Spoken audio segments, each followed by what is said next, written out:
Hey, good afternoon, everyone. Welcome to the Arcaro Insights. We've got a favorite guest of ours, Pete Compo, who's been on the show a couple of times already. Welcome, Pete. How are you doing? I'm doing well. Thanks for having me on again. I hope you're feeling well, because I think we've got one of the more challenging topics in the world of strategy to cover today. We want to see if we get there, but try and get everyone on board with a sense of understanding of scenarios.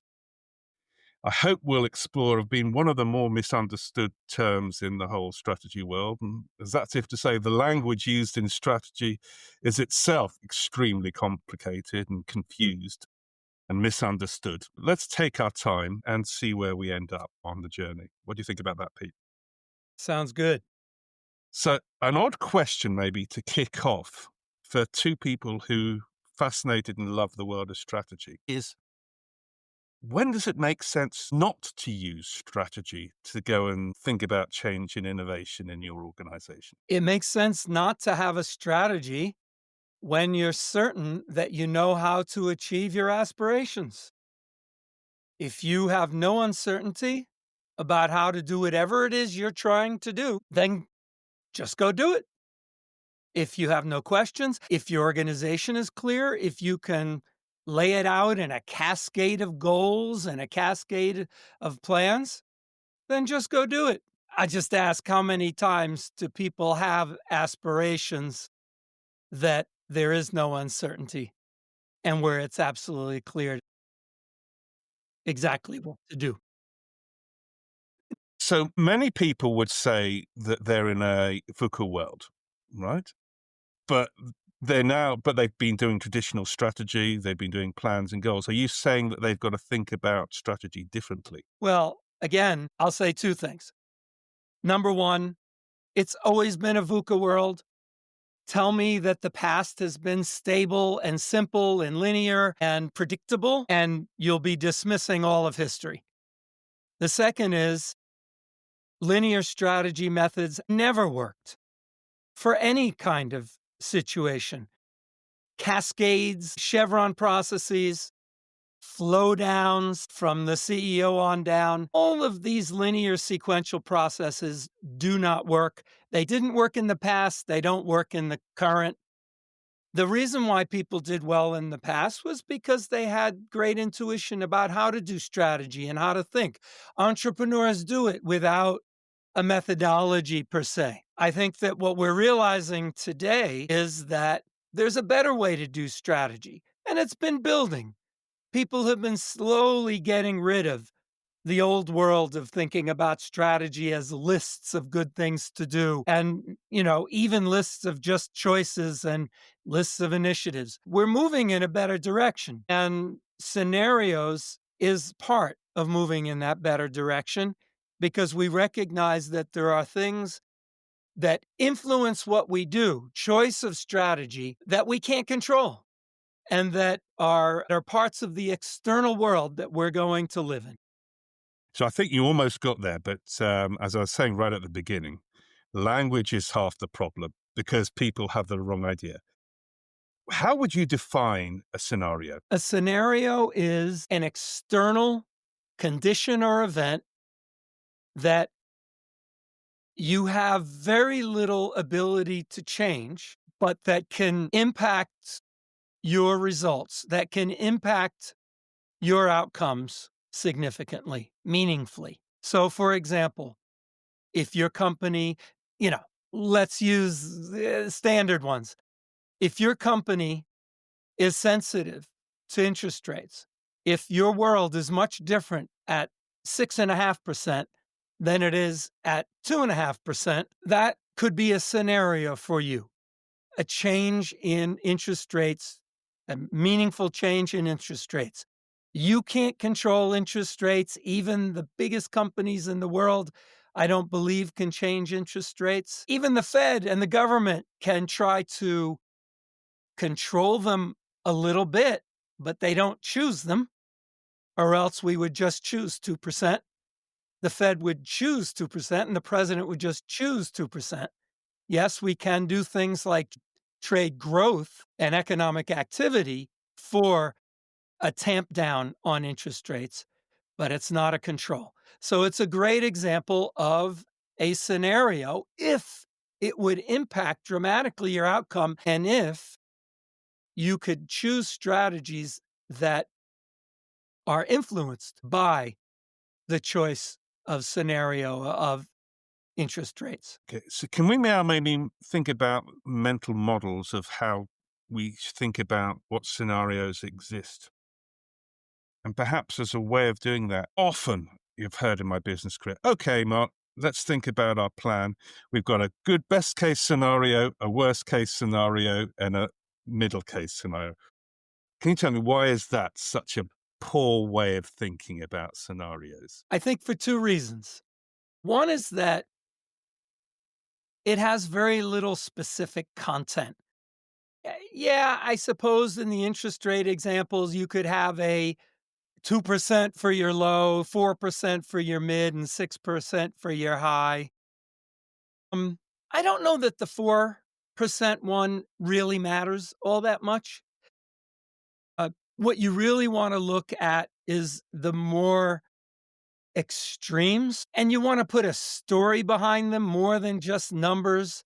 You want to talk about inflation. You want to talk about the administration and what their view is. You want to talk about content that goes behind those numbers. The other really damaging part to low, mid, high is that encourages averaging.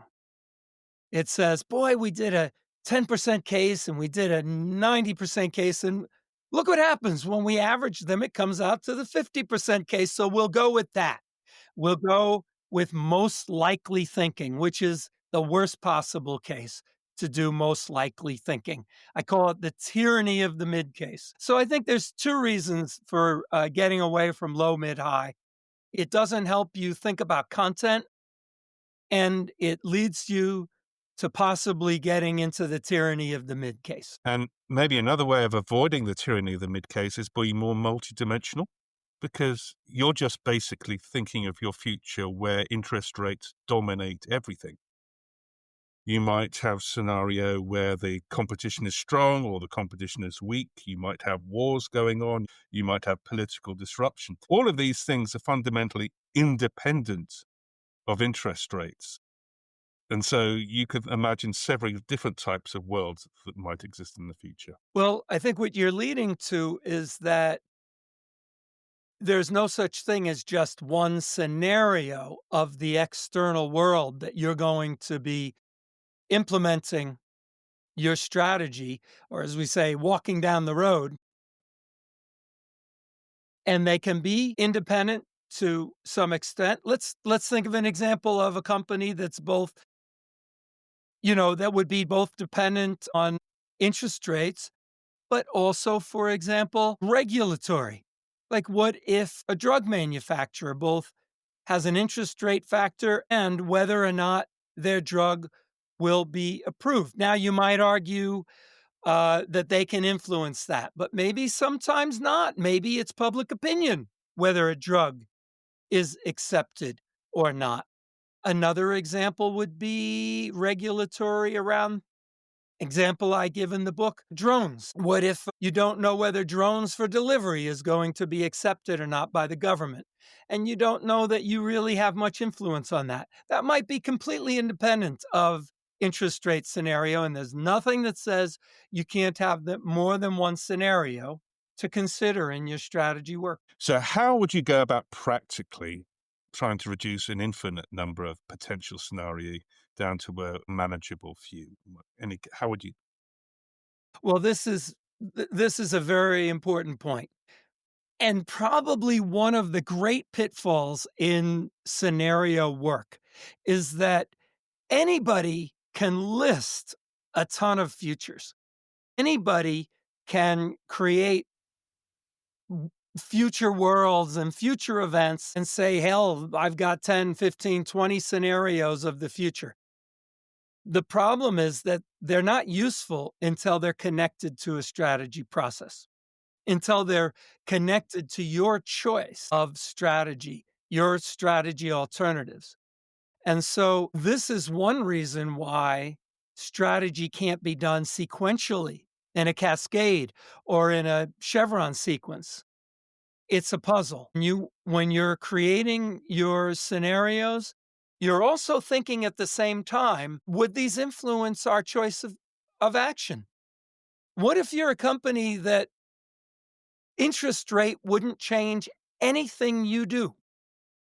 Well, then interest rate wouldn't be a scenario that you need to even think about. You'd put it on a parking lot somewhere and say, yeah, we know this could be true. But right now, our choice of strategy doesn't care if interest rates are going to go up or down. Yeah, it might influence our outcome, but it doesn't influence our choice of strategy. So creating scenarios is easy. Integrating them into the strategy process and judging which scenarios are needed is much trickier. And they have to be done in parallel. You have to be thinking about your scenarios while you're thinking about alternatives and bottlenecks and the rest of your framework. So it's a balance of trying to get the few that are manageable and those that impact what it is that you're trying to achieve. Another misconception we want to explore maybe is, okay, I will just see how the world works out. And if I see some early warning signals, I'll have one strategy for this scenario and I'll have another strategy for that scenario because I'll be able to get some early warning triggers points or something. And then we can build our strategy based on some early warning indicator. Is that a good idea? Well, you've got 2 points in there, and you've made it a little more sophisticated with your last point about warning, but let's Mm. take them separately, okay? Let's start with where you started. And you won't believe this, but you can read it in, you know, consulting companies' literature and so forth. The idea of create your scenarios and now create a strategy for each scenario. Well, this completely misses the point of scenarios.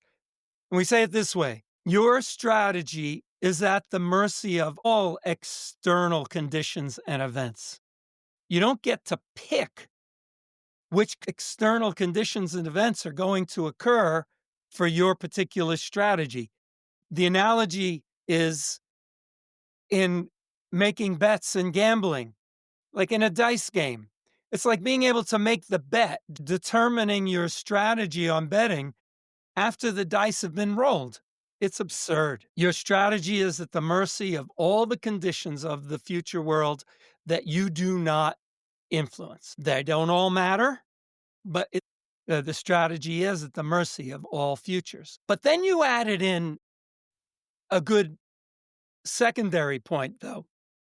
There's nothing that says that you can't start with one strategy. And let's remember, you can only follow one strategy at a time. That's in part why strategy is at the mercy of all futures. You can't have two strategies at one time. You can't be walking down two paths at one time. You can choose to send some people to one path and send people to another path, but that's a completely different strategy. What if, though, as part of your framework and your dashboard, you have indicators? You have indicators of whether a particular future is likely to come true or is coming true. So, say on interest rates, you're keeping an eye on government action, you're keeping an eye on companies' inventory levels and so forth. And you have a bit of a model that says, I think that these behaviors are leading possibly to higher interest rates. There's nothing that says at that point you can't change your strategy to the one that was more successful in the higher interest rate scenario. Yeah. But that's much different than saying, I'm going to have one strategy for each scenario, because that implies you're implementing multiple strategies at one time. You can always change your strategy, So but you what can't implement two at the same time. Go ahead. what you're arguing for, from what is much more iterative, regular, ongoing strategy thinking, as opposed to old-fashioned, lame thinking of 5-year plans and annual budgets. Would that be correct? I mean, absolutely. The idea that strategy should be put on a timeline. I think people are getting past this, right?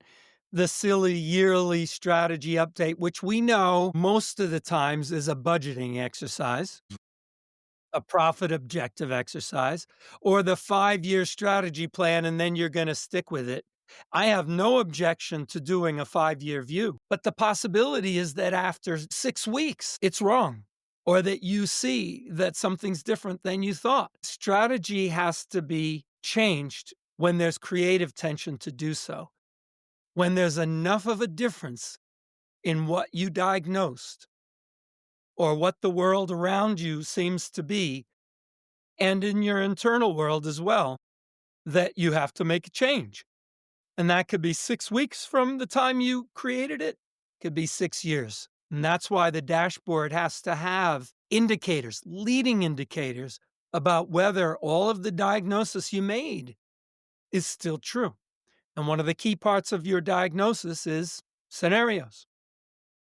Of course, another key one that really gets to the heart of your question, Mark, is you built your strategy around what's in the way, the bottleneck to achieving your aspiration. What if you solve that bottleneck in 6 weeks or 6 months? You're going to wait around for a year to decide how to upgrade and move on to the next aspiration, the next improvement? No, you solved it. Need a new strategy. Time to move on to a better place. Interesting. I suppose, and another consequence is if strategy has to be at the mercy of all future outcomes and those scenarios that you really want to focus on that are going to impact you, isn't the logical implication of that you fundamentally need to be more resilient in the way that you operate your business? Doesn't that mean that you have to have more buffers, more slack, more reserve, which goes against so much of management practice, which we think about Six Sigma, of eliminate defects, lean, eliminate waste, and be optimizing what you're doing? Isn't there a sort of a bigger question about thinking about your strategy when you realize that we live in a VUCA world? Okay, well, there's a lot to unpack here too. Yeah.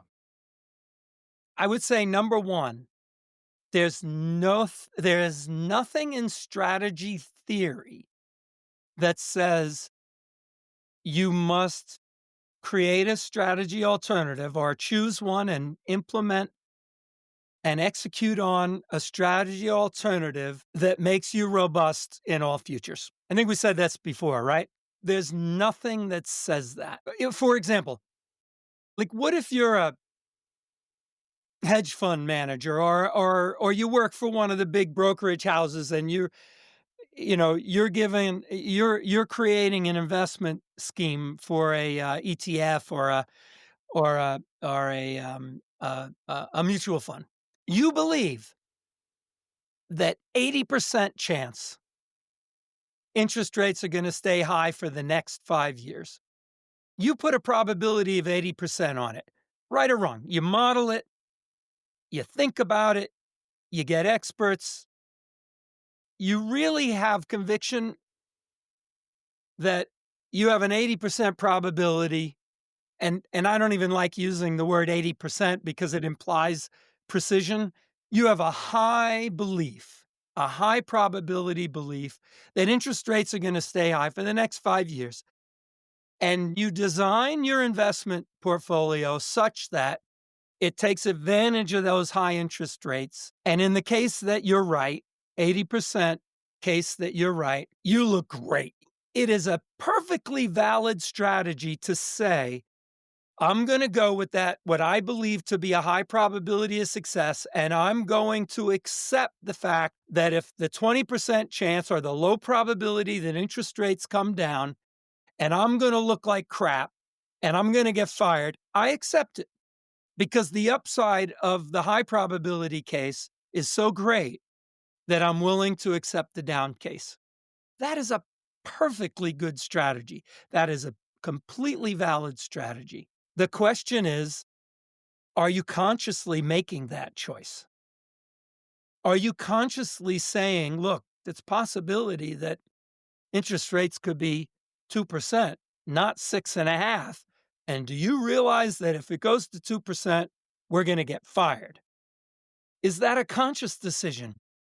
That's a lot different than saying, you don't have to think about robustness to all interest rate conditions, if you see where I'm going.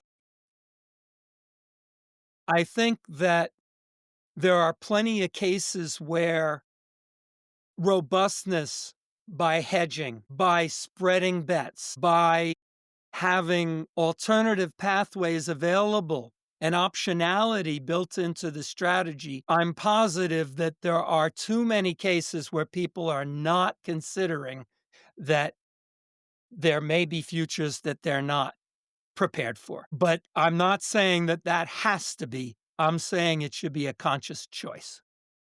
Remembering that every hedge, every optionality, every spreading bets comes with a cost, and that cost has to be weighed versus the robustness that it gives you. So there's really two answers there. I don't think that there's a demand that you must be robust to all futures. I think there is a demand, and I think this is where you're taking us, Mark, that you be cognizant of these multiple futures and that you make a conscious choice and a reasoned choice whether you're willing to pay to be robust to the multiple futures. I think so. So the simple example that I've used in the past is, do I need a strategy to make a cup of tea? I don't need a strategy to make a cup of tea because I can live with the fact of the unlikeliness of the kettle exploding on me with I switch it on. It's certainly a possibility, but you know what? I've thought about it and discounted it that event is going to happen. If there is a risk that the manufacturer may not put tea in the bags, but it's so small, so I might as well assume that the world is quite linear, predictable when I go to make my cup of tea. I love this, okay, because what you're bringing in is it depends on the aspiration. Remember the example we just talked about. You're a ETF designer and you're willing to accept that in 20% of the case, you're going to get fired in return for a great payday in the 80% case. Let's do it in tea. If you're just making it for yourself or somebody you know, and it doesn't matter if you screw it up, but what if you're making tea for the queen? Wouldn't I take a bit more care? What if you're positioned as official tea maker for the queen or whatever that position is, and the pot explodes or you you ended up using tea that wasn't on the approved list because it looked like tea, but it wasn't really the same tea. And the queen or the king says, we need a new tea maker here. Are you willing to accept that result for the price of ensuring that the teapot isn't going to explode and ensuring that you've got the right tea? Depends on your aspiration. And now we're circling back to there is no universal answer to the question, how many scenarios do you need and whether you need them or not? It all depends on your aspiration and what choices you have available to you. If you're the tea maker for the queen and there's only one tea available to you and it's 3 minutes to tea time, you don't have a choice of a strategy because it's either, well, maybe you have a strategy question. Do you say, hey, mom, I don't know if I got the right tea or not. Do you want me to make it? Do you say something or not? But if I've just won the contract to be the king's tea maker for next year, then I'm going to have a different strategy on how to produce the tea. If you've got a year to decide how you're going to do it, then you have other strategy optionality available to you. But what are we really going after here? Scenarios is not some isolated thing that you do as an afterthought to test your strategies or as let's make a list of scenarios. It's an integrated part of the puzzle. Depends on your aspiration, depends on what your optionality is in your strategies. Absolutely. The view's got to be worth the climb after all, because as you point out, Absolutely. everything is integrated beyond that. I think fundamentally, if you're running a large enterprise and you're thinking about a strategy, at some point scenarios have got to be considered, and often historically they haven't been. So I hope our dear listeners have got some insights into this so the next thing they're going through the strategy process on when and how much effort to put into them and why it makes sense to do that. Well, Mark, I think if we can continue on that, what is the real objective of the use of scenarios? It's not to predict the future because we're admitting scenarios by definition are not, quote, predictable. They're things you don't influence and that are highly uncertain.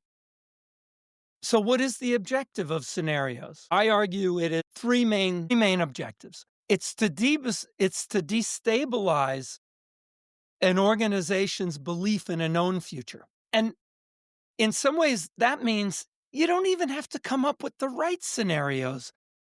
You just have to say, the fact is we don't know what the world's going to look like exactly. And are we thinking about that? Are we considering it?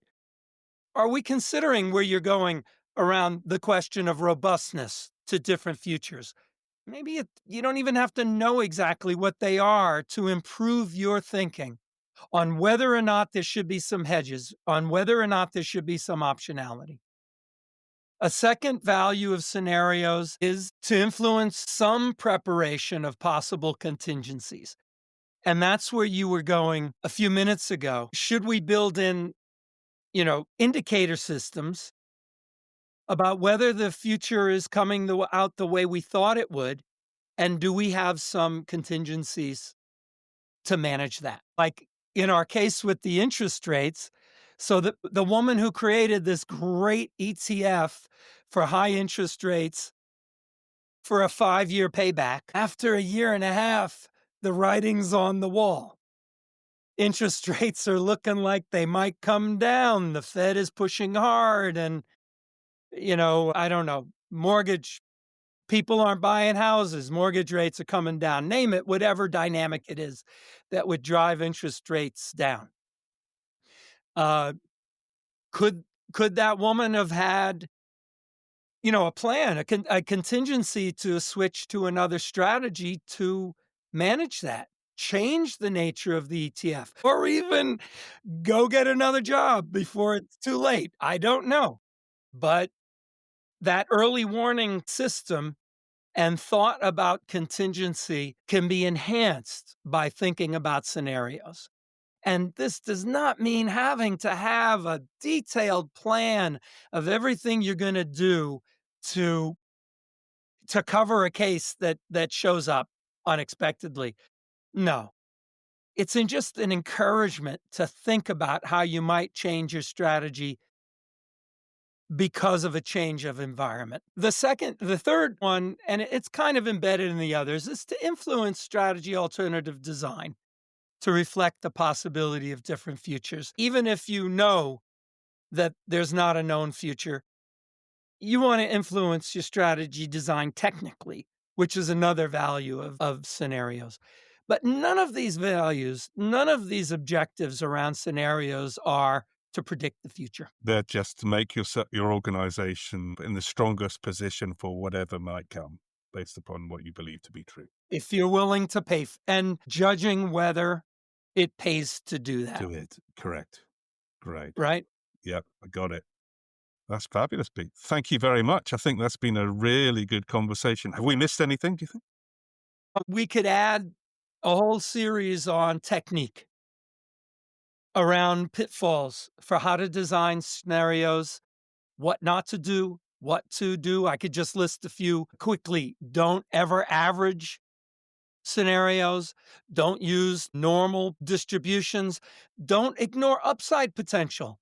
How many people do scenarios? They're all doom and gloom possibilities.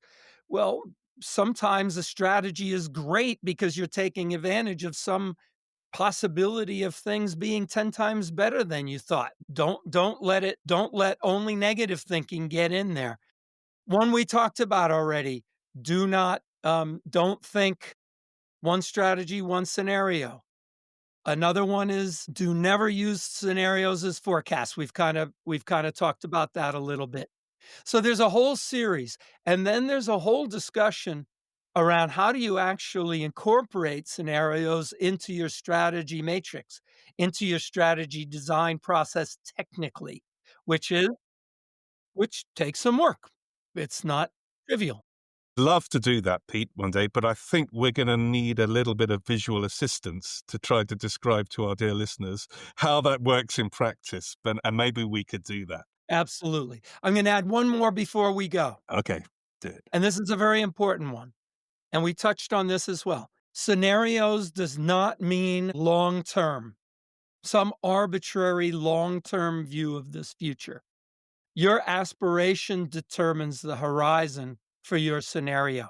And with our silly example of the official court appointed tea maker for the king or queen, if your aspiration is to make an acceptable cup of tea for the king or queen in a day or an hour, your scenarios have to be based on 1 hour or 1 day.